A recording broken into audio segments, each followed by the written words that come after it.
and welcome back to another edition of Metcalf's Movie Journal. This is the show where I do quick reviews for the movies that I watch, give them a score out of 10, and then add them to my list. So let's see what movie we're reviewing today.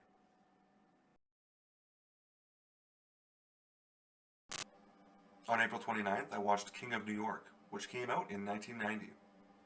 And this was a very forgettable mob boss story that weirdly sees Christopher Walken in the leading role of Frank White. I say weird not just because Walken is so clearly made to play the weird side character as opposed to the leading man, but mostly because the role of top gangster and leader of what appears to be a group of Black Panthers, or at the very least an almost all-black gang, never even begins to feel like the right fit for him.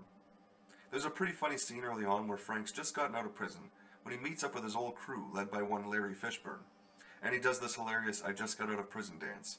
And by the script and tone of the movie, I'm clearly meant to be thinking what a cool guy this is, or how awesome the friendship and bond between all these guys is. But really, the only reaction it got from me was, damn, white people actually can't dance. It's one of many scenes that really pulled me out of it, making it clear why Walken didn't get many more leading roles after this one. That scene might have been the most obvious example of Christopher Walken feeling miscast, but from there on, it was an inescapable feeling. I'm normally a big fan of this sort of gangster crime story, because even if it plays out in a fairly predictable fashion, there's usually at least a few interesting twists and turns, or some cool characters to get invested in. But the closest this movie ever got to anything like that was in the performance by the aforementioned Larry Fishburne. I guess he hadn't quite grown into Lawrence yet. He plays Frank White's number one muscle man, Jimmy, and he's easily the most interesting character going, but he's also the most over-the-top comic book style character, and he creates some bizarre clashes in the tone of the movie. It seemed almost like he thought he was making a Tarantino film, but Walken and the rest of the cast were treating it much more seriously, and the resulting mishmash just didn't work.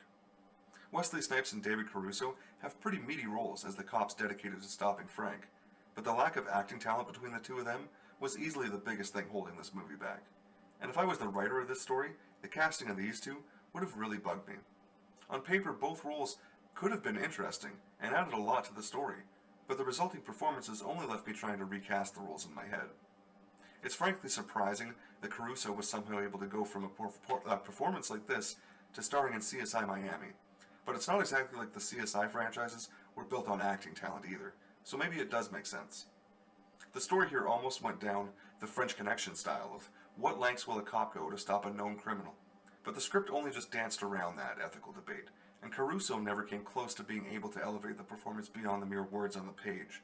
So in the end, all that's left is an extremely boring and generic gangster movie.